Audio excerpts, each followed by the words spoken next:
हरे राम राम हरे हरे, हरे कृष्णा कृष्णा कृष्णा हरे हरे, हरे राम राम राम हरे हरे, हरे कृष्णा कृष्णा कृष्णा हरे हरे, हरे राम राम राम हरे हरे, हरे कृष्णा कृष्णा कृष्णा हरे हरे, हरे राम राम राम हरे हरे, हरे कृष्णा। हरे जय जगत गुरु शील प्रभुपाद की। मेरा आवाज वॉइस आ रहा है प्रभु जी? जी प्रभु जी। ओके। हरे कृष्ण। ओम अज्ञानतिमिरान्धस्य हरे कृष्ण। ज्ञानाञ्जनशलाकया चक्षुरुन्मिलितं येन तस्मै श्रीगुरुवे नमः। श्रीचैतन्यमनोभीष्टं स्थापितं येन भूतले स्वयं रूप कदा मह्यं ददाति स्वपदान्तिकम्। वन्देऽहं श्रीगुरो श्रीयुतापदकमलं श्रीगुरून् वैष्णवांश्च श्रीरूपं साग्रजातं सहगण रघुनाथान्वितं तं सजीवम् साद्वैतं सावधूतं परिजनसहितं श्रीकृष्णचैतन्यदेवं श्रीराधा कृष्णपादान् सहगणललिता श्रीविशाखान्वितांश्च नमो विष्णुपादाय कृष्णपृष्ठाय भूतले श्रीमते भक्ति वेदांत स्वामिन्ति नामिने। नमस्ते सारस्वते देवे गौरवाणी प्रचारिणे निर्विशेष शून्यवादी पाश्चात्य देशधारिणे। हे कृष्ण करुणा सिंधु दीनबंधु जगतपते गोपेश गोपिका कांत राधा कांत नमोस्तुते। तप्त कांचन गौरांगी राधे वृंदावनेश्वरी वृषभानुसुते देवी प्रणमामि हरिप्रिये। नीलाचल निवासाय नित्याय परमात्मने बलभद्र सुभद्राभ्यां जगन्नाथाय ते नमः। नमो महावदन्याय कृष्ण प्रेम प्रदायते कृष्णाय कृष्ण चैतन्य नामने गौरत्वसे नमः। वाञ्छाकल्पतरुभ्यश्च कृपा सिन्धुभैव च पतितानां पावनेभ्यो वैष्णवेभ्यो नमो नमः। जय श्री कृष्ण चैतन्य प्रभु नित्यानंद श्री अद्वैत गदाधर शिवासादि गौर भक्त वृंद। हरे कृष्णा कृष्णा कृष्णा हरे हरे, हरे राम राम हरे हरे। हरे कृष्णा कृष्णा कृष्णा हरे हरे, हरे राम राम हरे हरे। हरे कृष्णा कृष्णा कृष्णा हरे हरे, हरे राम राम हरे हरे। मूकं करोति वाचालं पङ्गुलङ्घयिते गिरिं यत्कृपातमहं वन्दे श्रीगुरुदीनतारणम्। ओम नमो भगवते वासुदेवाय। सभी बोलिए। ओम नमो भगवते सुदेवा। वासुदेवाय। ओम ओम नमो नमो भगवते भगवते वासुदेवाय। वासुदेवाय। नारायणं नमस्कृत्यं नरं चैव नरोत्तमं देवीं सरस्वतीं व्यासं ततो जयामुदीरये नश्य प्रायेषु अभद्रेषु नित्यं भागवत सेवया। हरे कृष्णा कृष्णा कृष्णा हरे हरे, हरे राम राम राम हरे हरे। हरे कृष्णा। हरे कृष्ण प्रभु जी। तो आप सभी का मैं बहुत बहुत धन्यवाद करना चाहूंगा कि आपने मुझे ऐसा मौका दिया कि मैं श्रीमद् भागवतम को स्मरण कर सकूं। धन्यवाद। हरे कृष्णा। हरे कृष्ण प्रभु जी, आपका थोड़ा इंट्रोडक्शन मैं दे देता हूँ। हरे कृष्ण डियर डिवोटीज। तो आज हम बहुत भाग्यशाली हैं कि हमारे बीच हिज ग्रेस रामामोहन प्रभु जी हैं। और हम और स्पेशल टॉपिक है आज गजेंद्र मोक्ष प्रेयर्स। सो रामामोहन प्रभु जी मैनेट एनआईटी भोपाल से पास आउट हैं, बीटेक किए हैं। और उसके बाद हिज होलनेस भक्तिचारू स्वामी महाराज जी से वो इंस्पायर्ड हुए थे, होकर दीक्षा लिए थे। उसके बाद गुरु महाराज जी ने उनको भेजा था भुवनेश्वर पहले 2016 में तुकाराम प्रभु जी के साथ। और तब से मैं जानता हूँ प्रभु जी को। और प्रभु जी इनिशियली हमारे जो सीईटी कॉलेज में जो प्रीचिंग है वो पूरा देखभाल करते थे। प्रभु जी बहुत वंडरफुल कीर्तनिया है और बहुत वंडरफुल बुक डिस्ट्रीब्यूटर है। कहीं भी हम मतलब मैं जब भी कोई डिवोटीज उनके बारे में शेयर करते हैं तो उनके बुक डिस्ट्रीब्यूशन और कीर्तन के बारे में हमेशा ग्लोरीफाई करते हैं। तो प्रभु जी हम तो आपसे इंस्पिरेशन लेने के लिए आज अ, मतलब मौका मिला है, तो बहुत बहुत धन्यवाद। अभी फिलहाल प्रभु जी नाबार्ड में एज अ डीटीएम जॉब कर रहे हैं। और बैतूल मध्य प्रदेश में अभी फिलहाल अपने फैमिली के साथ रह रहे हैं। तो प्रभु जी का एक बार जोर से हरे कृष्णा महामंत्र के साथ स्वागत करेंगे। हरे कृष्णा हरे हरे कृष्णा कृष्णा हरे कृष्णा कृष्णा हरे कृष्णा कृष्णा कृष्णा हरे कृष्णा हरे कृष्णा हरे कृष्णा हरे। हरे राम हरे हरे हरे राम राम राम राम राम हरे। हरे हरे हरे हरे। हरे कृष्णा। हरे कृष्णा। तो आज हम जो बोलने जा रहे हैं वो कोई क्लास नहीं है। हम लोग कोशिश करेंगे कि हम गजेंद्र जो हैं, गजेंद्र भगवान के बहुत बड़े भक्त हैं। उन्होंने जिस प्रकार अपने हृदय से जिस प्रकार उन्होंने अपने हृदय से भगवान को प्रार्थनाएं अर्पित की, इतने कष्ट भरे समय में ना, गजेंद्र का जो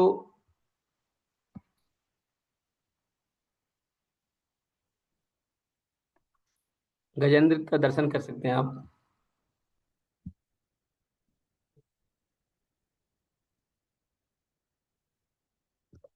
तो गजेंद्र जो थे वो भगवान के बहुत बड़े भक्त थे। तो आप, मुझे लगता है आप स्टोरी जानते होंगे, लेकिन फिर भी हम शॉर्ट में बता देते हैं कि गजेंद्र जो थे वो, गजेंद्र मतलब हाथियों के राजा।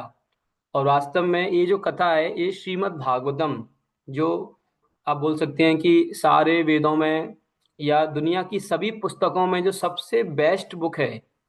क्योंकि इस पुस्तक में प्रेम के, भगवान से कैसे हमें प्रेम करना है वो बताया गया है। और इस पुस्तक में मतलब आप बोल सकते हैं कि दुनिया की जितनी भी फिलोसफीज हैं, दुनिया में जितने भी दर्शन हैं, सब कुछ है। सबसे बेस्ट जो फिलोसफी है वो भागवतम में दी गई है। और भागवतम में जो आप बोल सकते हैं कि जो सबसे उत्तम चरित्र जिसको हम बोलते हैं वो भी भागवतम में ही है। कि किसी व्यक्ति का कितना उत्तम चरित्र हो सकता है, वो प्रेम के किस स्तर तक जा सकता है। और भगवान कृष्ण के बारे में भी सही रूप से यदि कहाँ कहीं है तो वह भागवतम है। तो भागवतम सबसे उत्तम पुस्तक है। और बहुत सारे शास्त्रों में और सभी आचार्य भागवतम का गुणगान करते हैं। और भागवतम इतनी महान पुस्तक है कि स्वयं मतलब इस पुस्तक को कोई मिस इंटरप्रेट भी नहीं कर सकता, क्योंकि इसमें क्लियरली दिया गया है कि कृष्ण ही भगवान है, कोई इसको मिस इंटरप्रेट नहीं कर सकता है। तो इसी पुस्तक के 8वें स्कंद में, इसमें 12 स्कंद हैं, 8वें स्कंद में गजेंद्र उद्धार की लीला आती है। गजेंद्र मोक्ष की जो प्रार्थनाएं हैं वो बहुत महत्वपूर्ण हैं। और बहुत सारे मंदिरों में ये प्रार्थनाएं नियमित रूप से गाई जाती हैं, विशेषकर साउथ इंडिया में। और एक मोक्षदा एकादशी भी होती है, उस दिन इस गजेंद्र की प्रार्थनाओं का विशेष महत्व है। तो गजेंद्र जो थे वो त्रिकूट पर्वत पर रहा करते थे, और गजेंद्र जो थे उस जंगल के राजा थे। वो इतने शक्तिशाली थे गजेंद्र की, जब वो चलते थे उनका मतलब वेट इतना था, चलते थे तो वाइब्रेशन होता था जमीन में बहुत तेजी से, पहाड़ हिलते थे। तो और बहुत शक्तिशाली थे गजेंद्र, बहुत ज्यादा उनकी शक्ति का वर्णन किया गया है शास्त्रों में। मतलब उनसे कोई भी मतलब वो मतलब पेड़, बड़े बड़े जो पेड़ होते थे, बड़े बड़े पेड़ों को बिल्कुल कुरकुर मुत्ता की तरह, जो मशरूम होता है ना उसकी तरह उखाड़ कर फेंक देते थे, इतने शक्तिशाली थे गजेंद्र। लेकिन वही गजेंद्र, उसी उन्हीं गजेंद्र को जब वो जब वो एक तालाब में अपने परिवार के साथ, है ना, आप इस फोटो में देख रहे होंगे इनके परिवार खड़ा हुआ है पीछे, है ना। तो जब वो अपने परिवार के साथ स्नान करने आए, थोड़े से आनंद के लिए आए, तो उनका पैर ग्राहा एक मगरमच्छ ने पकड़ लिया। और पानी के अंदर मगरमच्छ बहुत शक्तिशाली होता है। यदि आपने कभी देखा हो मगरमच्छ कभी तालाब में, तो मगरमच्छ पानी के अंदर इतना तेजी से चलता है कि आप उसके मूवमेंट का पता भी नहीं लगा सकते, और वो दिखता नहीं है बिल्कुल भी। मतलब मगरमच्छ जो रहता है पानी के एकदम अंदर रहता है, आपको बिल्कुल नहीं दिखेगा, और पानी बिल्कुल हिलेगा भी नहीं, पानी के अंदर कोई मूवमेंट नहीं होगा, आपको लगेगा भी नहीं इसके अंदर मगरमच्छ है। और आप यदि पानी के अंदर चले गए गलती से भी, तो आप जैसे ही पानी के अंदर गए 4-5 सेकंड के अंदर वो मगरमच्छ आपको निगल लेगा। मतलब उनको तुरंत पता चल जाता है कि पानी के अंदर कोई आया है, तुरंत वो इतनी शार्प स्पीड से आते हैं। तो मगरमच्छ पानी के अंदर बहुत शक्तिशाली होता है, मैंने अपनी आंखों से देखा है। और हमारे उधर क्रोकोडाइल सेंचुरी भी है, मैं जहाँ रहता हूँ उधर। तो मगरमच्छ पानी के अंदर बहुत शक्तिशाली होता है। तो उसी मगरमच्छ ने गजेंद्र जो इतना शक्तिशाली था उसका पैर पकड़ लिया। अब चूंकि गजेंद्र भी बहुत शक्तिशाली थे और ग्रह भी बहुत शक्तिशाली थे, तो उन दोनों में हजारों सालों तक युद्ध चला। आप सोच सकते हैं ऐसा युद्ध कैसे चला, लेकिन ऐसा संभव है क्योंकि दोनों ही शक्तिशाली थे, परम शक्तिशाली थे। तो इसलिए काफी समय तक युद्ध चला। और जब गजेंद्र पूरी तरह से उनकी शक्ति, चूंकि वो बहुत शक्तिशाली, तो धीरे धीरे धीरे धीरे उनकी शक्ति ह्रास होने लगी। उनके परिवार ने भी मदद करने की कोशिश की, लेकिन वो भी विफल हो गए। तब गजेंद्र तब गजेंद्र के हृदय में भगवान के प्रति उनकी जो भक्ति थी, जो उन्होंने पूर्व जन्म में की थी। पूर्व जन्म में गजेंद्र इंद्रद्युम्न महाराज थे, वो भगवान के बहुत बड़े भक्त थे। लेकिन एक बार उनके गुरु उनको देखने के लिए आए, तो वो उन्होंने गुरु का समुचित समुचित रूप से सम्मान नहीं किया। तो इस अपराध के कारण उन्हें हाथी बनना पड़ा। लेकिन चूंकि उन्होंने भगवान की भक्ति की थी, तो भगवान की भक्ति कभी नष्ट नहीं होती, है ना। नेहाभिक्रमना सुअस्ति प्रत्यवायो न विद्यते, स्वल्पम अपि अस्य धर्मस्य त्रायत, स्वल्पम अपि अस्य धर्मस्य। थोड़ा भी कोई व्यक्ति भक्ति करे, थोड़ा भी कोई व्यक्ति अपने अपना जो वास्तविक धर्म है, जो भगवान के प्रति आत्मा का जो धर्म है, यदि वो उसका थोड़ा सा भी पालन करे तो उसको कभी भूल नहीं सकता। तो जब वो इतने कष्ट में हो गए, तो एक पशु के शरीर में होने के बाद भी भक्ति, इसलिए बोलते हैं कि भक्ति जो है वो हृदय का विषय है। भक्ति कहाँ, हृदय में रहती है। आपको शरीर कोई भी मिल जाए, पशु का शरीर मिले, चाहे कुछ भी मिले, लेकिन जब कोई चीज आपके हृदय तक पहुंचती है तो वो भक्ति आपके हृदय से बाहर आ जाती है। तो जब वो इतने कष्ट में थे, तो उनके हृदय से भक्ति बाहर आई, और उन्हें तुरंत अपनी जो गजेंद्र मोक्ष की जो प्रार्थनाएं थी वो स्मरण हो गई, और वो उन्होंने उसको अर्पित किया। तो हम वो प्रार्थनाओं को आज देखेंगे कि वो प्रार्थनाओं में गजेंद्र क्या बोल रहे हैं।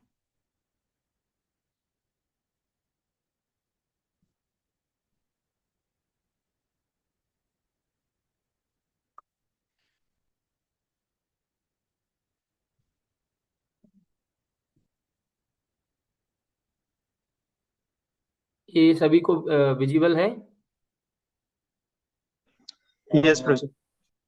तो ये है गजेंद्र की स्तुति, ये अध्याय 3 है। तो इसमें हम 8 बजे तक कोशिश करेंगे, जितनी प्रार्थनाएं हम इसमें देख सकते हैं। क्योंकि मेरा उद्देश्य ये है कि मेरा इस क्लास का उद्देश्य ये है कि मैं इस प्रार्थनाओं को पढ़ रहा हूँ, जहां तक हो सकता है मैं पढ़ूंगा, और आप लोग भी इस क्लास के बाद आप लोग स्वयं भागवतम को खोलिए और इन प्रार्थनाओं को पढ़िए। ये बहुत ज्यादा प्रार्थना नहीं है, थोड़ी सी प्रार्थना है, लेकिन इतनी अच्छी प्रार्थना है कि आप इनको पढ़ेंगे और इनके श्लोकों को गाएंगे तो आप इनको गाते ही रहेंगे और आपको मन करेगा कि मैं इनको पढूं बार बार, है ना। तो यदि किसी के पास भागवतम है तो आप लोग भी या फिर यहीं से देख के अपने मन में इसको या उच्चारण कर सकते हैं, लेकिन यहाँ पे आप म्यूट रखिए, बट इसको उच्चारण कर सकते हैं। बहुत इनको पढ़ने से ही आपको दिव्य अनुभूति होगी। और फिर इनका हम श्लोक पढ़ेंगे और ट्रांसलेशन पढ़ेंगे। और जहाँ भी मुझे लगता है कि हमें इसका इसको एक्सप्लेन करने की जरूरत है, हम लोग करेंगे। श्री बादरायणी रुवाचा। अच्छा, प्रार्थना आगे से आएंगे, एक दो श्लोक बाद वहां से पढ़ेंगे हम। हाँ, यहाँ से आएंगे गजेंद्र से। श्री गजेंद्र उवाचा। ओम नमो भगवते तस्मै यत् एतच्चिदात्मकं पुरुषायादिबीजाय परेशाय धीमहि।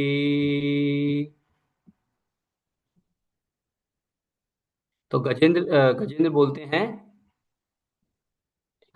गजेंद्र ने कहा, मैं परम पुरुष वासुदेव को सादर नमस्कार करता हूँ ना। तो आप इमेजिन कीजिए कि गजेंद्र का पैर ग्रह ने पकड़ा हुआ है, वो बहुत कष्ट में है। और जब वो कष्ट में है तो तुरंत उनके हृदय से वो प्रार्थना आती है और प्रार्थना भगवान को अर्पित कर रहे हैं। मैं परम पुरुष वासुदेव को सादर नमस्कार करता हूँ। ओम नमो भगवते वासुदेवाय। उन्हीं के कारण यह शरीर आत्मा की उपस्थिति के कारण कर्म करता है। अतएव वे प्रत्येक जीव के मूल कारण हैं। वे ब्रह्मा तथा शिव जैसे महापुरुषों के लिए पूजनीय हैं और वे प्रत्येक जीव के हृदय में प्रविष्ट हैं। मैं उनका ध्यान करता हूँ।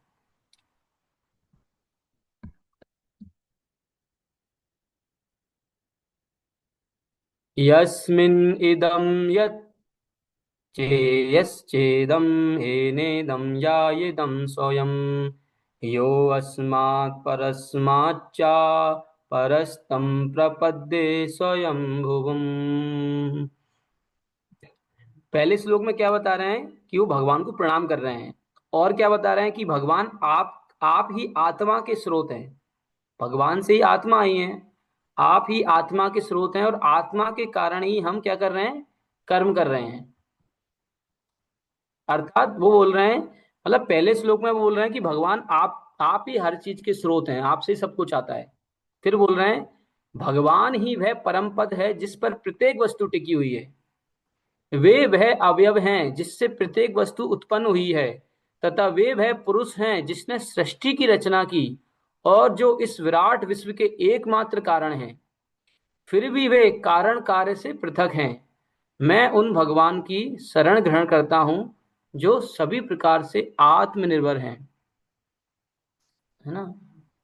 तो मैं, अच्छा, ये जो गजेंद्र बोल रहे हैं ये बहुत गहरी बात है, बहुत गहरी बात है। मैं अभी इसके पहले अध्ययन कर रहा था कि देखिए, आप अपने चारों ओर की जो प्रकृति है, आप अपने चारों ओर की प्रकृति को ऑब्जर्व कीजिए ना। आप देखेंगे, आपको भगवान कहीं नहीं दिखेंगे। आपको दिखेगा जैसे अभी बारिश का मौसम है, आपको चारों ओर देखेंगे तो देखेंगे बारिश हो रही है, पानी गिर रहा है, पेड़ पौधे उग रहे हैं, है ना। पेड़ पौधे बहुत हरे भरे, सब पेड़ों में बहुत पत्तियां हैं, नदियां बह रही हैं, तो आपको लगेगा कि भगवान कहाँ है। यहाँ तो सब अपने आप नेचर से हो रहा है, पेड़ पौधे उग रहे हैं, हवाएं चल रही हैं, मौसम बदल रहा है, फसल उग रही है। अभी जैसे लोग धान धान चावल लगा, धान की खेती कर रहे हैं, लोगों ने धान की बुआई कर दी है ना। अभी कुछ समय पहले गेहूं आया था बाजार में। तो ऐसे नेचर चल रहा है, तो इसमें भगवान कहाँ है। लेकिन आप ये देखिए कि एक स्त्री है, इसको एक उदाहरण से समझने का प्रयास कीजिए कि आपने एक लड़की है, मतलब अभी उसकी शादी नहीं हुई है, शादी होने वाली है, आपने उसको देखा, ठीक है। और अब उसकी शादी हो गई और 4-5 साल आपने देखा, आप देखते हैं कि वो जो बालिका है वो अपने बच्चे के साथ आती है। तो आपने बालिका को देखा और फिर कुछ समय बाद बालिका को बच्चे के साथ देखा। तो अब अभी आपके मन में क्या आएगा कि हाँ, इसकी शादी हो गई है और इसने अपने पति के साथ पति और इन दोनों ने मिलके इस बच्चे को उत्पन्न किया है। तो आपने उसके पति को कभी नहीं देखा, लेकिन फिर भी आप समझ जाओगे कि हाँ इसका पति है, तभी तो बच्चा हुआ है। ऐसे ही जब हम इस नेचर को देखते हैं कि नेचर में इतनी सारी डायनेमिक चीजें चल रही हैं, तो हो सकता है हमें भगवान डायरेक्ट नहीं दिखें, लेकिन चूंकि इस नेचर में सब चीजें चल रही हैं, नए नए पेड़ पौधे उग रहे हैं, पानी बरस रहा है, नदियां बह रही हैं, और समय से ऋतु में परिवर्तन हो रहा है। इस तरह से पूरी नेचर हरी भरी है, पूरी नेचर डायनेमिक रूप से चल रही है। इसका मतलब ये है कि नेचर में इतना प्रोडक्शन हो रहा है, उतना उत्पादन हो रहा है, तो इसका मतलब ये है कि कहीं ना कहीं है, कोई पुरुष है जिसने इस मदर नेचर को बीज दिया है, सीड दिया है ना। सीड, क्योंकि बिना सीड के कोई चीज नहीं उगती है। आपके पास कितनी भी जमीन हो, लेकिन उसमें आप सब सीड डालोगे, है ना, उसमें आप मिर्ची का सीड डालोगे तो मिर्ची उगेगी। आप उसमें संतरे का सीड डालोगे तो संतरे का पेड़ आएगा जो खट्टा रहेगा, मिर्ची तीखी रहेगी। हाँ, आप उसमें आम डालोगे तो मीठा आम निकलेगा। तो अलग अलग सीड उसमें आप डालोगे तो अलग अलग आपको रचनाएं होंगी। तो वो सीड देने वाले कौन है ना, हम उनको देख नहीं पा रहे हैं, लेकिन हम समझ सकते हैं अपनी बुद्धि से कि हाँ किसी ने तो सीड दिया है। तो वो सीड देने वाले कौन है? भगवान बोलते हैं ना भगवत गीता में, किसी को याद है श्लोक? अहम बीज अहम बीज प्रदम पिता। भगवान बोलते हैं कि मैं ही बीज प्रदान करने वाला पिता हूं। तो इस तरह से हम समझ सकते हैं। तो यही गजेंद्र बोल रहे हैं कि भगवान आप ही सबके कारण हैं, जिस पर प्रत्येक वस्तु टिकी हुई है। तो ये समझना बहुत इंपॉर्टेंट है कि हम भगवान को डायरेक्टली आंखों से नहीं देख पा रहे हैं, लेकिन हम अपनी बुद्धि से समझ सकते हैं कि भगवान है तभी तो ये सृष्टि चल रही है। नहीं तो इस सृष्टि का आधार क्या है? वे वह अवयव हैं जिससे प्रत्येक वस्तु उत्पन्न हुई है, तथा वे वह पुरुष हैं जिसने सृष्टि की रचना की है। तो भगवान ने ही रचना की है सृष्टि, और इस विराट विश्व के एकमात्र कारण भी वही हैं। फिर भी लेकिन लेकिन जैसे कोई बोलेगा कि भगवान ने तो सृष्टि तो कर दी, लेकिन भगवान अभी सृष्टि में फंस गए हैं, लेकिन ऐसा नहीं है। भगवान ने इस सृष्टि की रचना की, लेकिन फिर भी वो इससे पृथक हैं। ऐसा कैसे? ऐसा ऐसे है कि भगवान ने इस सृष्टि की रचना डायरेक्टली नहीं की। कैसे की? अपनी शक्ति के द्वारा। तो भगवान भले ही इस सृष्टि में नहीं है, लेकिन भगवान ने अपनी शक्ति के द्वारा, उनकी जो शक्ति है, जो उनकी जो बहुत सारी शक्तियां होती हैं, उन शक्तियों के द्वारा भगवान ने इस सृष्टि की रचना की। तो भगवान ने रचना की है, लेकिन फिर भी वो इस संसार में बंधे नहीं है, अर्थात उनको कोई कर्म बंधन नहीं लगता है। मैं उन भगवान की शरण ग्रहण करता हूँ जो सभी प्रकार से आत्मनिर्भर हैं, है ना। यहाँ पे गजेंद्र बोल रहे हैं स्वयं भुवम।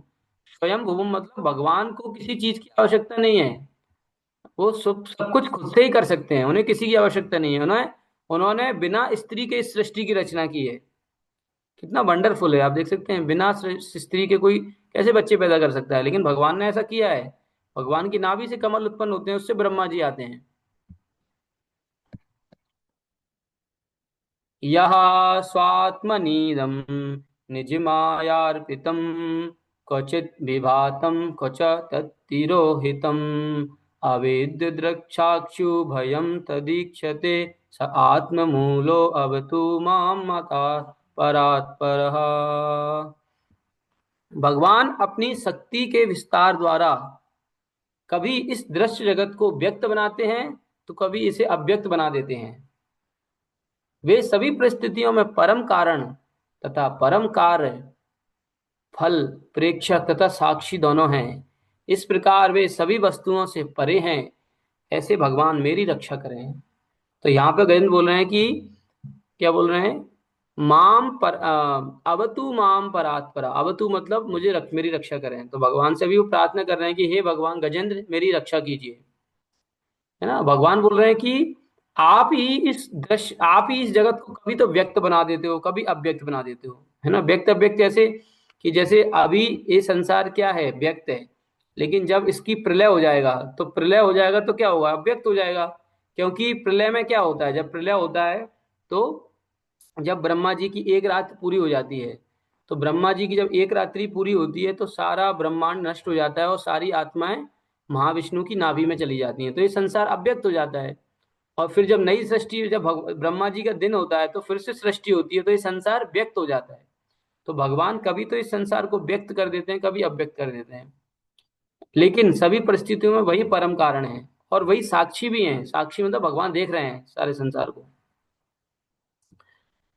कालेन पंचत्वम् इतेषु कृत्सनोषो लोकेषु कालेषु सर्वहेतुषु तमस्तदासीद् गहनं गभीरं यस्तस्य पारे अभिविराजते विभुः। फिर बोलते हैं कि कालक्रम से जब लोकों तथा उनके निदेशकों एवं पालकों समेत समेत ब्रह्मांड के सारे कार्य कारणों का संहार हो जाता है तो गहन अंधकार की स्थिति आती है। अभी क्या बोल रहे हैं, एक प्रलय की स्थिति बता रहे हैं कि जब प्रलय होती है तो क्या होता है, सब कुछ नष्ट हो जाता है और सारे देवी देवता भी नष्ट हो जाते हैं और चारों तरफ गहन अंधकार, डीप डार्कनेस छा जाती है ना, पूरा ब्रह्मांड में अंधकार अंधकार छा जाता है। किंतु इस अंधकार के ऊपर कौन है, भगवान। किंतु इस अंधकार के ऊपर भगवान रहते हैं, मैं उनके चरण कमलों की शरण ग्रहण करता हूं। नायस्य देवा ऋषया पदम विदुर जंतु पुनः को अर्हति गंतुमीरुतुम यथा नटस्याकृतिभिर्विचिष्ट विचेष्टतो दुरत्ययानुक्रमणा समावतु। अब बोल रहे हैं आकर्षक वेशभूषा से ढके रहने तथा विभिन्न प्रकार की गतियों से नाचने के कारण रंगमंच के कलाकार को श्रोता समझ नहीं पाते। इसी प्रकार परम कलाकार के कार्यों तथा स्वरूपों को बड़े बड़े मुनि तथा देवतागण भी नहीं समझ पाते। तो यहाँ क्या बोल रहे हैं, समझने का प्रयास कीजिए। यहाँ अभी अभी गजेंद्र ने क्या बताया कि ये सारा ब्रह्मांड, सारी आत्माएं, सब कुछ किसने बनाई है, भगवान ने। सब कुछ भगवान बना रहे हैं। अभी यहाँ बोल रहे हैं कि सब कुछ भगवान ने बनाया है लेकिन फिर भी वो दिखते नहीं है। कैसे नहीं दिखते, जैसे एक मूवी में एक्टर होता है ना, मूवी का एक्टर है। अब मूवी का एक्टर तो मतलब उसने जैसा, अब मूवी में एक्टर एक किंग भी हो सकता है ना, एक राजा भी बन सकता है, एक भिखारी भी बन सकता है, और वो एक हो सकता है उसको बहुत, मतलब उसको मूवी में जिस तरह से दिखाया जाए वो एक टीचर भी हो सकता है, लेकिन वो असली, लेकिन रियलिटी में वो क्या है वो हमको पता नहीं चलेगा मूवी से, है ना। ऐसे ही भगवान जो है, भगवान को कोई नहीं समझ सकता। बड़े बड़े ऋषि मुनि, मतलब जिन्होंने हजारों हजारों साल तक तपस्या की, जिन्होंने बहुत सारी बुक पढ़ ली, जो बहुत इंटेलिजेंट हैं, वो भी भगवान को नहीं समझ सकते, तो फिर साधारण व्यक्ति क्या समझेगा। तो हम भगवान को अपनी बुद्धि से नहीं समझ सकते। ना तो देवता तथा मुनि, ना ही बुद्धिहीन मनुष्य भगवान के स्वरूप को समझ सकते हैं और ना ही वे उनकी वास्तविक स्थिति को अभिव्यक्त कर सकते हैं। समझ भी नहीं सकते, और यदि कोई समझ भी गया तो अभिव्यक्त नहीं कर सकता। मतलब भगवान को समझना क्योंकि भगवान अनंत हैं। ऐसे भगवान मेरी रक्षा करें।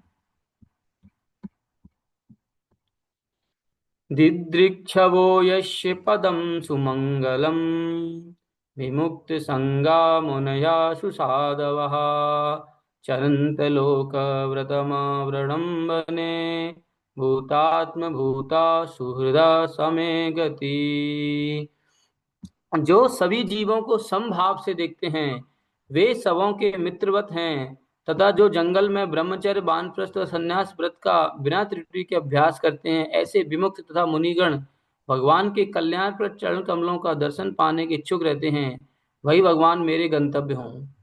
अभी गजेंद्र बोल रहे हैं कि ठीक है, भगवान ने सब कुछ बनाया और भगवान को कोई समझ नहीं सकता, लेकिन भगवान के स्वभाव के बारे में बता रहे हैं। लेकिन भगवान का स्वभाव कैसा है, भगवान सभी जीवों से संभाव रखते हैं।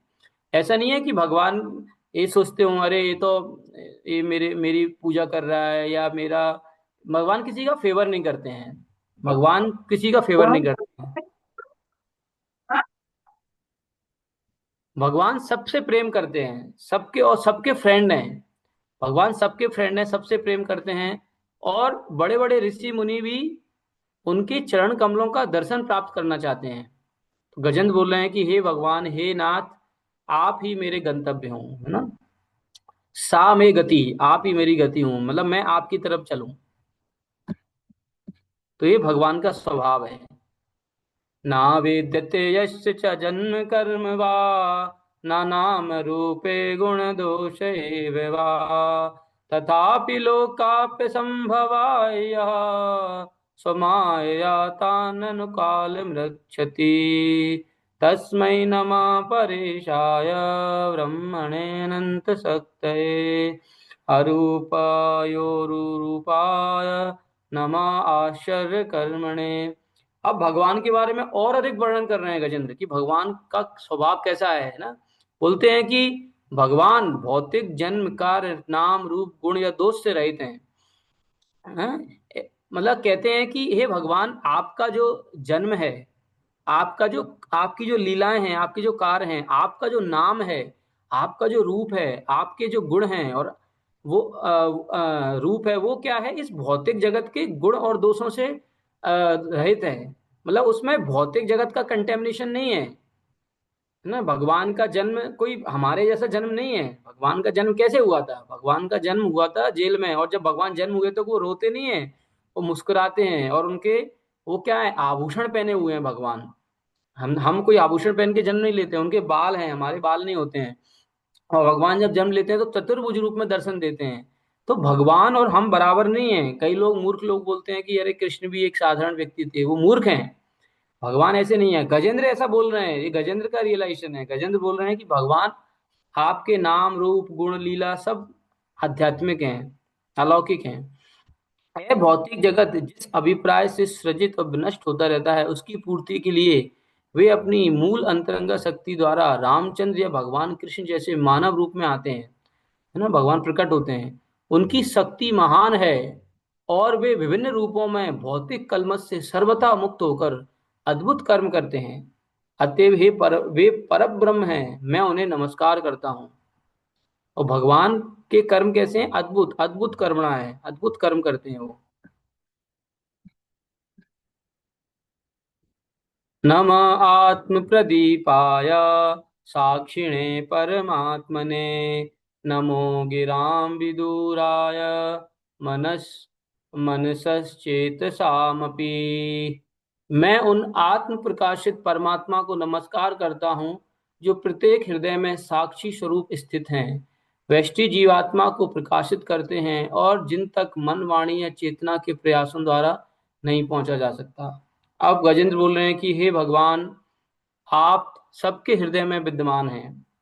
क्या हमें इतना विश्वास है कि भगवान हमारे हृदय में है? यदि है तो हमें देखना चाहिए कि गजेंद्र की क्या भावना है। गजेंद्र बोल रहे हैं कि भगवान हमारे हृदय में विराजमान है, आप सभी के हृदय में साक्षी रूप में स्थित हैं, और आपकी स्थिति के कारण ही आत्मा प्रकाशित है। हमारी जो आत्मा है वो क्यों प्रकाशित है? भगवान की स्थिति के कारण, है ना।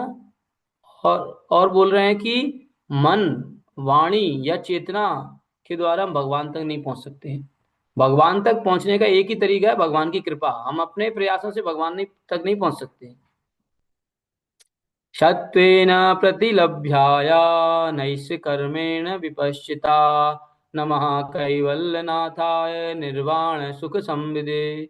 भगवान की अनुभूति उन शुद्ध भक्तों को होती है जो भक्ति योग की दिव्य स्थिति में रहकर कर्म करते हैं। वे अकलुषित सुख के दाता हैं और दिव्य लोक के स्वामी हैं। अतः मैं उन्हें नमस्कार करता हूँ। अभी किसी के मन में प्रश्न आएगा कि भगवान हमारे हृदय में तो दिखते क्यों नहीं है? तो इसका उत्तर यहाँ पर दे रहे हैं गजेंद्र। क्या बोल रहे हैं कि भगवान की अनुभूति उन शुद्ध भक्तों को होती है जो भक्ति योग की दिव्य स्थिति में रहकर कर्म करते हैं। यानी कि कोई यदि शुद्ध भक्त है और शुद्ध भक्ति के कर्मों में लगा हुआ है, उसी को भगवान की अनुभूति होगी, है ना। यदि यदि कोई व्यक्ति कहता है कि भगवान है, दिखते क्यों नहीं, आप उनको बोलो भगवान की सेवा करो। आप भगवान की सेवा करो तो भगवान आपको दिखेंगे, आपको उनकी अनुभूति होगी। और अभी ऐसा होगा, जब गजेंद्र प्रार्थना कर लेंगे तो भगवान प्रकट हो जाएंगे। नमः शांताय घोराय मूढ़ाय गुणधर्मिणे निर्विशेषाय साम्याय नमो ज्ञान घनाय च।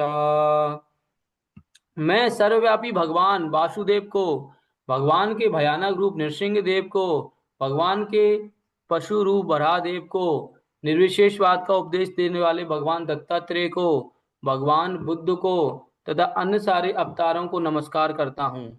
मैं उन भगवान को सादर नमस्कार करता हूँ जो निर्गुण हैं, किंतु भौतिक जगत में सतो रजो तथा तमो गुण को स्वीकार करते हैं। मैं निर्विशेष ब्रह्म तेज को भी सादर नमस्कार करता हूँ। तो अभी वो भगवान के अलग अलग रूपों को नमस्कार कर रहे हैं, है ना। तो अब देखिए कि गजेंद्र का कितना भाव है, कि कितने हृदय से भगवान का स्मरण कर रहे हैं, भगवान को प्रार्थना अर्पित कर रहे हैं कि भगवान, मैं आपके नृसिंह रूप को, आपके वराह रूप को, आपके दत्तात्रेय रूप को, आपके बुद्ध रूप को और सभी अवतारों को मैं प्रणाम करता हूँ।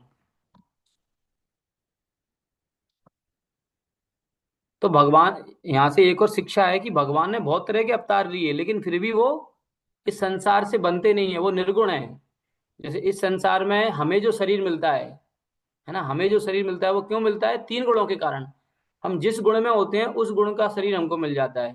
सतोगुण में होंगे तो देवताओं का शरीर मिलेगा, रजोगुण में होंगे होंगे तो मनुष्य का शरीर मिलेगा, तमोगुण में होंगे तो जीव जंतुओं का शरीर मिलेगा, पशुओं का, एनिमल्स का शरीर मिलेगा। लेकिन भगवान जो शरीर धारण करते हैं वो गुणों के अधीन नहीं है। जैसे भगवान ने नरसिंह का रूप धारण किया, शेर का, भगवान ने एक जंगली सुअर का रूप धारण किया, तो वो गुणों से अधीन, गुणों के अंतर्गत नहीं किया है, वो गुणों के परे हैं, त्रिगुणातीत हैं। क्षेत्रज्ञाय नमस्तुभ्यं सर्वाध्यक्षाय साक्षिणे पुरुषायात्ममूलाय मूल प्रकृतये नमः। मैं आपको नमस्कार नमस्कार करता हूँ। आप परमात्मा, हर एक के अध्यक्ष और जो कुछ भी घटित होता है उसके साक्षी हैं। आप परम पुरुष, प्रकृति तथा समग्र भौतिक शक्ति के उद्गम हैं। आप भौतिक शरीर के स्वामी हैं, अतएव आप परम पूर्ण हैं। मैं आपको सादर नमस्कार करता हूँ। तो ये भी बहुत महत्वपूर्ण श्लोक है।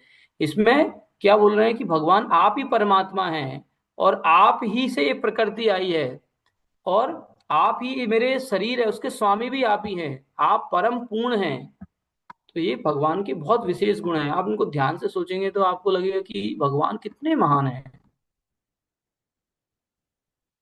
सर्वेन्द्रिय गुणदृष्टे सर्व प्रत्यय हेतवे असताच्छायोक्ताय सदा भासाय ते नमः। हे भगवान, आप समस्त इंद्रिय विषयों के दृष्टा हैं। आपकी कृपा के बिना संदेहों की समस्या के हल होने की कोई संभावना नहीं है। तो कि यहाँ पे बहुत अच्छी बात बोल रहे हैं कि भगवान आप क्या है? सर्व इंद्रिय गुण दृष्टे, यानी कि जो इंद्रिय विषय हैं उनकी दृष्टा आप ही हैं। मतलब आप उनको देख रहे हैं, सारे इंद्रिय विषयों को। और सर्व प्रत्यय हेतवे, मतलब हमारे मन में जो डाउट आते हैं ना, उन डाउट को समाधान भी भगवान ही कर सकते हैं ना। कभी कभी हमारे मन में प्रश्न आता है कि हम भगवत धाम से आए हैं कि नहीं आए। तो ये बहुत सारे डाउट आ सकते हैं हमारे मन में। इन सारे संशयों का, डाउट्स का समाधान भगवान कर सकते हैं। यह भौतिक जगत आपके अनुरूप छाया के समान है ना। ये क्या बोल रहे हैं? ये भौतिक जगत क्या है? भगवान की छाया। छाया होती है ना, जैसे छाया का मतलब क्या है? आप जैसा चलोगे वैसी छाया चलेगी।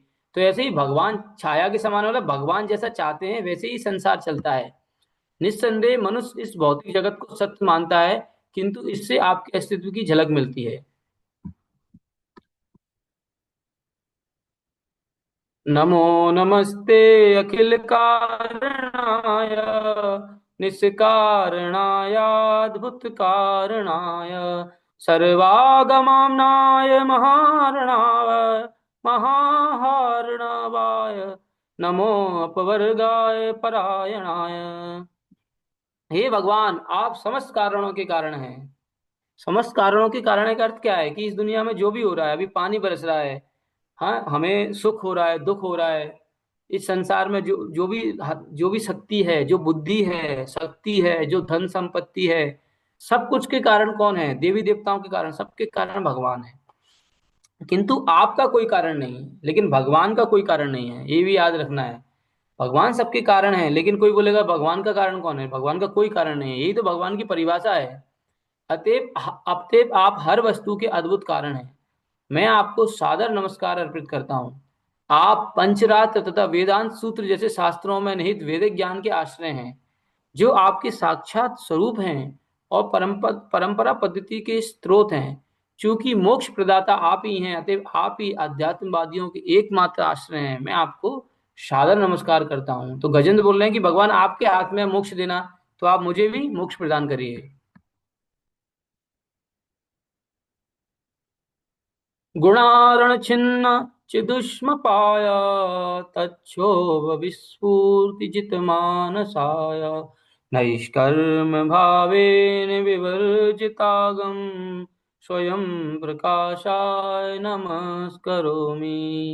हे प्रभु, जिस प्रकार अग्नि काष्ठ में अग्नि काष्ठ में अग्नि ढकी रहती है, उसी प्रकार आप तथा आपका असीम ज्ञान प्रकृति के भौतिक गुणों से ढका रहता है, किंतु आपका मन प्रकृति के गुणों के कार्यकलापों पर ध्यान नहीं देता।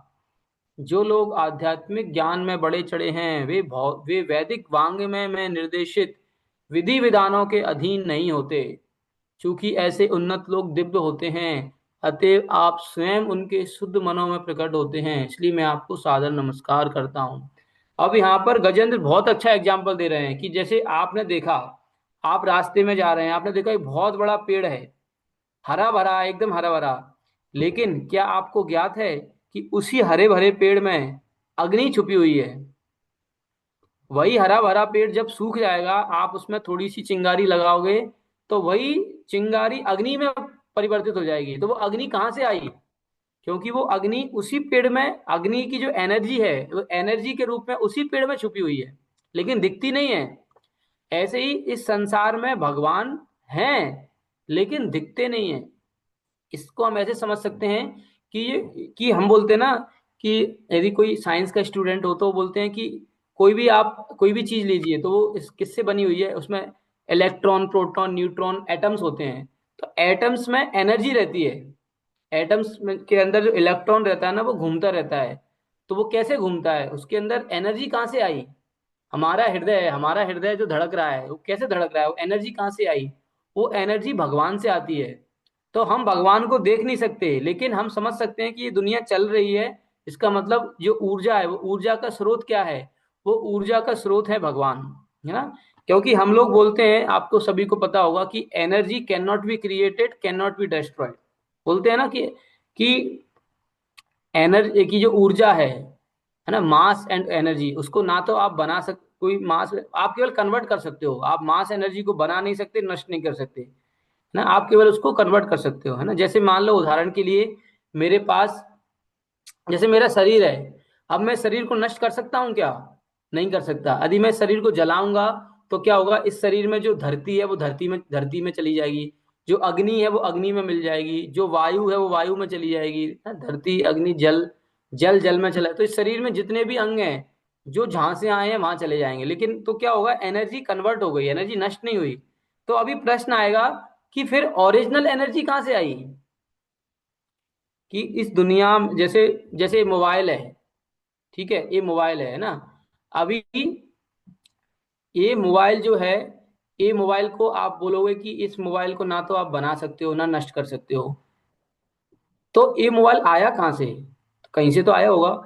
ऐसे ही ये दुनिया को ना तो आप नष्ट कर सकते हो ना तो बना सकते हो, तो फिर ये दुनिया किसी ऐसी जगह से आई है जो इस दुनिया के बाहर है, क्योंकि इस दुनिया में तो कोई चीज आ नहीं सकती। ये दुनिया ऐसी जगह से आई है जो इस दुनिया के बाहर है, तो वो कौन है? वो है भगवान। तो इसलिए बोलते हैं इस दुनिया भगवान से आई है ना। लेकिन भगवान ढके रहते हैं, दिखते नहीं है किसी को। किसको दिखते हैं? जो भगवान की शुद्ध भक्त हैं, है ना। आप यहाँ बोला गया है ना कि अतएव आप स्वयं उनके शुद्ध मनों में, जिनका हृदय शुद्ध हो चुका है, जिनके हृदय में भगवान से प्रेम के अलावा और कुछ नहीं है, जो भगवान से प्रेम करते हैं, उन्हीं के हृदय में भगवान प्रकट होते हैं। जैसे प्रहलाद महाराज भगवान से इतना प्रेम करते थे कि इतने कष्ट आए, है ना, उनको कितने कष्ट दिए गए। उनको आग में जलाया गया, उनको सांपों के बीच में, जहरीले सांपों के बीच में फेंका गया, उनको हाथी से कुचलवाया गया, उनको समुद्र में फेंका गया, उनको ऊपर खाई में फेंका गया, कितने उनको हथियारों से मारने का कोशिश किया गया, उनको कई प्रकार के कष्ट दिए, लेकिन फिर भी उनका भगवान से प्रेम तनिक भी हटा नहीं। तो चुप तो जब भगवान से हमको इतना प्रेम होता है, तब भगवान हमारे हृदय में प्रकट होते हैं और हमें दर्शन भी देते हैं।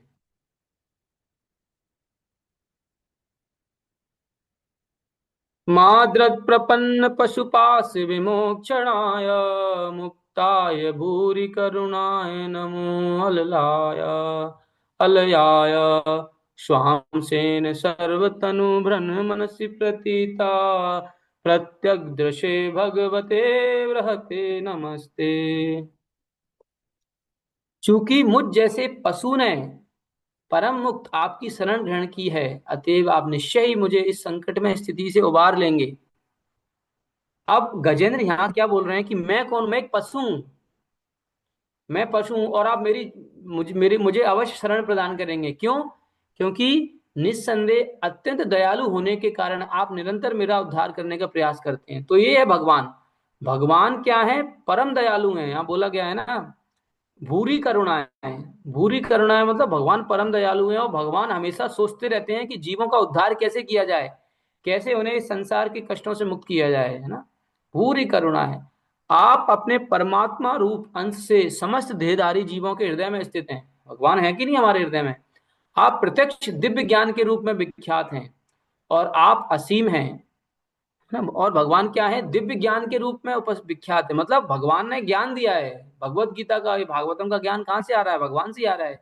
इस ज्ञान के द्वारा ही तो मुक्त होंगे। और आप असीम हैं। असीम है मतलब भगवान की कोई सीमा नहीं है। हे भगवान, मैं आपको सादर नमस्कार करता हूँ।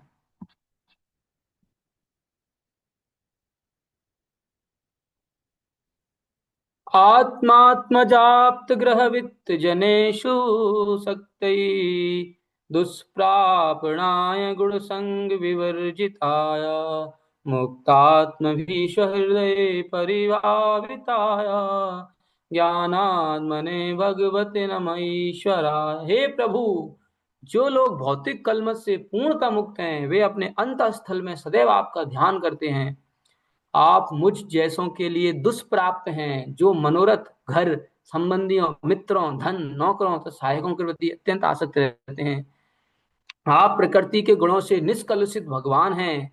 आप सारे ज्ञान के आधार, परम नियंता हैं, अतः मैं आपको सादर नमस्कार करता हूँ। अब गजेंद्र ये बोल रहे हैं कि कौन भगवान का ध्यान कर सकता है ना। हम भगवान का ध्यान कर सकते हैं कि नहीं, इसके लिए क्वालिफिकेशन क्या है, क्या योग्यता है? तो बोल रहे हैं कि जो व्यक्ति अपने घर, संबंधियों, मित्रों, धन संपत्ति, इनका ध्यान करता रहता है 24 घंटे कि मेरे पास कितना पैसा है, मेरे मेरी प्रेमिका या मेरे प्रेमी, मेरे पति पत्नी, रिश्तेदार, फ्रेंड्स, ना मेरा फ्रेंड सर्कल, मेरा मनी, मेरा बैंक बैलेंस, मेरा घर, मेरा इतना बड़ा बंगला होगा, मेरी गाड़ी होगी, मेरी ये इच्छाएं। जो जो व्यक्ति इन सभी ध्यान में खोया हुआ है, वो कभी भगवान का ध्यान कर ही नहीं सकता है। वो व्यक्ति कभी भगवान का ध्यान नहीं कर सकता है। इसलिए कुंती महारानी बोलती हैं कि जन्म ऐश्वर्य श्रुति शिवी एद माना मदापमान, कि जिस व्यक्ति का जन्म बहुत बड़े कुल में हुआ है, जो ब्राह्मण कुल में या बहुत अमीर घर, जिसके जन्म बहुत बड़े कुल में हुआ है, या जन्म ऐश्वर्य, और जिसके पास बहुत ऐश्वर्य, बहुत धन धान पैसा संपत्ति सब कुछ है, और जो बहुत सुंदर है, जिसकी बॉडी बहुत सुंदर है, जिसकी मतलब बहुत सुंदर है, वो मतलब 24 घंटे अपने आप को आईने में ही देखता रहता है या देखती रहती है, और और जो बहुत फेमस है, मतलब इतना फेमस है कि यदि सड़क पे आ जाए वो व्यक्ति तो लोग उसको देखने के लिए भीड़ लगा लेंगे। जैसे कोई एक्टर एक्ट्रेस या कोई क्रिकेटर या कोई सीएम पीएम आ जाए। तो कुंती महारानी बोलती हैं कि ये जो चार चीजें हैं ना, ये चार चीजें होने से हम भगवान का ध्यान नहीं कर पाएंगे। तो इसलिए यदि किसी व्यक्ति का जन्म अच्छे कुल में नहीं हुआ है, यदि किसी के पास ऐश्वर्य नहीं है, वो गरीब है, यदि किसी के पास बहुत सुंदर नहीं है उसका शरीर, या वो बहुत फेमस नहीं है, तो वो वरदान है हमारे लिए। वास्तव में वो भगवान की कृपा है कि भगवान ने हमें धन संपत्ति नहीं दी, हमें सुंदर नहीं बनाया, हमें फेमस नहीं बनाया, या भगवान ने हमें बहुत अच्छे कुल में जन्म नहीं दिया। यदि आप चाहें तो वो आपकी योग्यताएं बन सकती हैं, क्योंकि ये चीजें क्या करती हैं, ये चीजें हमारे हमको एद मारा मदहा मद, हमें घमंड में हमारा अभिमान बढ़ जाता है और हम भगवान को स्मरण नहीं कर पाते हैं। इसलिए यहाँ गजेंद्र कह रहे हैं कि मैं पशु हूं, और यदि मेरा हृदय में कोई कलमश नहीं है तो मैं आपका ध्यान कर सकता हूँ। तो इससे बड़ी क्वालिफिकेशन क्या हो सकती है? ये हमें कभी नहीं सोचना चाहिए, अरे मेरे पास तो पैसा नहीं है, मेरे पास ये नहीं है, मेरे पास वो नहीं है। ये तो हमारी सबसे बड़ी क्वालिफिकेशन है कि हम अभी, सबसे अच्छा मौका है कि हम ज्यादा डिस्टर्ब ना हो, जितना भगवान ने दिया है सरल रूप से उसमें जीवन बिताएं और भगवान का अधिक से अधिक ध्यान करें, उनका नाम लें, उनकी सेवा करें, उनसे प्रेम करें। यम धर्म कामार्थ विमुक्ति कामा भजन्त इष्टां गतिमाप्नुवन्ति किं चाशिशोरात्पिदेहमव्यं करोति मे हृदयो विमोक्षणम्। भगवान की पूजा करने पर जो लोग धर्म, अर्थ, काम तथा मोक्ष इन चारों में रुचि रखते हैं वे उनसे अपनी इच्छा अनुसार इन्हें प्राप्त कर सकते हैं। तो फिर अन्य आशीर्वादों के विषय में क्या कहा जा सकता है? कभी कभी भगवान ऐसे महत्वाकांक्षी पूजकों पूजकों को आध्यात्मिक शरीर प्रदान करते हैं। जो भगवान असीम कृपालु हैं वे मुझे वर्तमान संकट से तथा भौतिकवादी जीवन शैली से मुक्ति का आशीर्वाद दें। तो अभी अभी गजेंद्र बोल रहे हैं कि भगवान आप तो सब कुछ देने वाले हैं, आप धर्म, अर्थ, काम, मोक्ष सब कुछ दे सकते हैं, आप आध्यात्मिक शरीर भी दे सकते हैं। तो इसलिए भगवान आप मुझे भी क्या दीजिए, करो तुम्हें अद हृदयो विमोक्षणम। वो बोल रहे हैं कि भगवान आप मुझे इस भौतिक शरीर से मुक्त कर दीजिए, क्योंकि हमारी जो सारी समस्याओं का कारण है वो क्या है, भौतिक शरीर। क्योंकि जब तक ये भौतिक शरीर है तब तक हमारे अंदर काम वासना, क्रोध, मोह और मद, मत्सरता, ये जो सारे वास जो गंदी गंदी चीजें हैं वो क्यों हैं? क्योंकि हमारे पास एक भौतिक शरीर है। जब हम भौतिक शरीर से मुक्त हो जाएंगे, हमें आध्यात्मिक चिन्मय शरीर मिलेगा, तो हम केवल भगवान की सेवा करेंगे। इसलिए वो प्रार्थना कर रहे हैं कि भगवान आप मुझे इस भौतिकवादी जीवन शैली से, भौतिक शरीर से मुक्त करें। एकांतिनो यश न कंचनार्थम वांछन्ति जे वै भगवत प्रपन्ना अत्युद्भुतं तच्चरितं सुमंगलं गायन्त आनंद समुद्र मग्ना तमक्षरं ब्रह्म परं परेशम् अव्यक्तमाध्यात्मिक योग गम्यम। ऐसे अनन्य भक्त जिन्हें भगवान की सेवा करने के अतिरिक्त अन्य कोई चाह नहीं रहती, वे पूर्णतः शरणागत होकर उनकी पूजा करते हैं और उनके आश्चर्यजनक तथा शुभ कार्यकलापों के विषय में सदैव सुनते तथा कीर्तन करते हैं।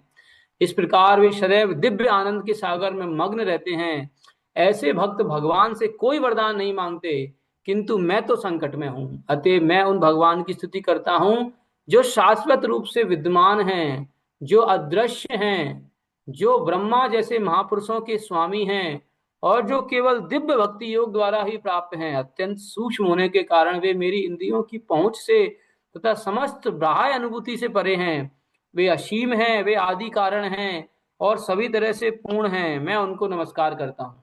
देखिए कितनी मतलब कितनी अच्छी प्रार्थना है, उसको इस पर ध्यान दीजिए, कितनी अद्भुत प्रार्थना है। क्या बोल रहे हैं कि जो भगवान के शुद्ध भक्त होते हैं ना, एक बार भगवान के शुद्ध भक्त बोलते हैं, एकांत नो यश ना कंचनार्थम, उन्हें कंचनार्थम मतलब उनकी कोई आकांक्षा नहीं है, उन्हें कुछ नहीं चाहिए, केवल आप चाहिए भगवान।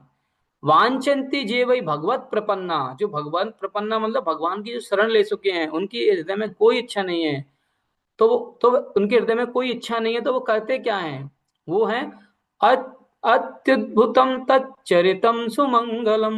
वो भगवान का जो सुमंगल चरित्र है, भगवान ने जो लीलाएं की हैं, भगवान ने जो कृष्ण अवतार में जो मधुर उनकी बाल लीलाएं हैं, जो उनकी माधुर लीलाएं हैं, जो उनकी द्वारका लीलाएं हैं, जो उनकी मधुर लीलाएं, या भगवान रामचंद्र ने जो लीलाएं की हैं, उनकी वन में जो लीलाएं हुई, उन्होंने उनका जो प्रेम है अपने भाइयों के साथ, उनकी जो लीला है, उनके जो गुण हैं, गायंत आनंद समुद्र मग्ना, तो उन लीलाओं को गाकर वे आनंद के समुद्र में मग्न हो जाते हैं। तमक्षरम ब्रह्म परम परेशान अव्यक्त आध्यात्मिक योग गम्य। तो भगवान वो बोलते हैं कि आप, यहाँ बहुत अच्छी बात बोली गई है कि भगवान क्या है, भगवान भगवान शाश्वत रूप से विद्यमान है लेकिन अदृश्य है। भगवान तो हैं लेकिन अदृश्य है, दिखते नहीं है। हमारी क्यों नहीं दिखते? क्योंकि वे सूक्ष्म है। वे इतने सूक्ष्म है कि हमारी भौतिक इंद्रियों से हमको नहीं दिख सकते, हम उनको नहीं देख पाते हैं, है ना। यश ब्रह्मादयो देवा वेदलोकाश्चराचरा। बस इस श्लोक करके एंड करेंगे। नाम रूप विवेदेन फलगव्या च कलया कृता यथार्चिषो अग्ने सवितुर्गवस्तयो निर्यान्ति संयात सकृत् सुरोचिषः तथा यतोऽयं गुणसम्प्रवाहो बुद्धिर्मनखान् शरीर सर्गा सा वै न देवासुरमर्त्यलिङ्गा न स्त्री न षण्डो न पुमान् न जन्तु नायं गुणकर्ण सन्नचासना निषेध शेषो जगतादयशेया। भगवान अपने सूक्ष्म अंश जीव तत्व की सृष्टि करते हैं, जिसमें ब्रह्मा देवता तथा वैदिक ज्ञान के अंग साम ऋग यजुर अथर्व से लेकर अपने अपने नामों तथा गुणों सहित समस्त चर तथा अचर प्राणी सम्मिलित हैं। मतलब एक ही बार में बोल दिया कि भगवान आप ही सबके कारण हैं, आपसे सब आते हैं। जिस प्रकार अग्नि के स्फुलिंग तथा सूर्य की चमकीली किरणें अपने स्रोत से निकलकर पुनः उसी में समा जाती हैं, उसी प्रकार मन बुद्धि इंद्रियां स्थूल भौतिक तथा सूक्ष्म भौतिक शरीर तथा प्रकृति के गुणों के सतत रूपांतर विकार, ये सभी भगवान से उद्भूत होकर पुनः उन्हीं में समा जाते हैं। वे ना तो देव है ना दानव, है ना, यहाँ पे बोल रहे हैं भगवान देवता नहीं है ना दानव है ना मनुष्य है ना पक्षी है ना पशु है। वे ना तो स्त्री हैं ना पुरुष हैं ना क्लीब हैं ना ही पशु हैं। वे ना ही भौतिक गुण सकाम कर्म प्राकृत तथा अप्राकृत हैं। वे नेति नेति का भेदभाव करने में अंतिम शब्द हैं और वे अनंत हैं। उन भगवान की जय हो। यानी कि इस श्लोक में पूरा बताएगा कि इस भौतिक जगत की किसी भी चीज से हम भगवान की तुलना नहीं कर सकते, वो भौतिक जगत से पूरी तरह से परे हैं।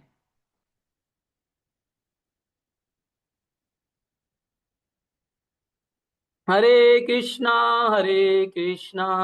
कृष्णा कृष्णा हरे हरे, हरे राम राम राम हरे हरे। जय गजेंद्र स्तुति की, जय श्री गजेंद्र मोक्ष प्रदाता भगवान वासुदेव की। हरे कृष्णा कृष्णा कृष्णा हरे हरे, हरे राम राम राम हरे हरे। ओम नमो भगवते वासुदेवाय। हरे कृष्णा। यहाँ रखेंगे प्रभु जी। हरे कृष्ण प्रभु, बहुत बहुत धन्यवाद। और स्पेशली मैं कुछ पॉइंट्स लिया हूँ आपके लेक्चर से, जैसे कि आपने पहले बताया कि कृष्ण हमें कभी भूलते नहीं है, और जो हमारा भक्ति है वो भक्ति कभी मतलब नष्ट नहीं जाता, वो इस जन्म में, जैसे गजेंद्र मोक्ष में हम पढ़े कि पहले इंद्रद्युम्न महाराज थे गजेंद्र, तो उनके जीवन में उन्होंने जो भक्ति किया था वो जब हाथी के शरीर में थे तभी वो भूले नहीं थे। और उसके बाद आपने स्पेशली जो सिखाया हमें कि हमें भगवान को कैसे हृदय से प्रार्थना करना चाहिए गजेंद्र आ, मोक्ष के लीलाओं के माध्यम से, तो उसका बहुत बहुत धन्यवाद प्रभु जी। आ, कोई भक्त अगर क्वेश्चन पूछना चाहे तो वो अनम्यूट करके पूछ सकते हैं।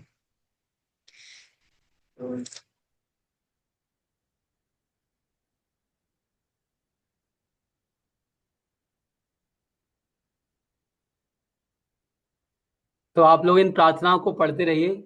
बहुत बहुत अच्छा, आप इनको जितना डीप में पढ़ेंगे आपको उतना ही भगवान की महानता के बारे में पता चलेगा। इतना अच्छी प्रार्थना है, इसमें पूरा क्लियर किया है उन्होंने भगवान के बारे में। मैं जल्दी जल्दी में बता नहीं पाया और जल्दी जल्दी समझ में भी नहीं आता है।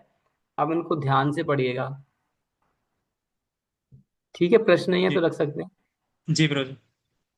हरे हाँ, कृष्णा हरे कृष्णा हरे हरे कृष्णा कृष्णा कृष्णा कृष्णा कृष्णा कृष्णा हरे हरे हरे, हरे, हरे राम हरे हरे राम राम राम राम राम राम। हरे।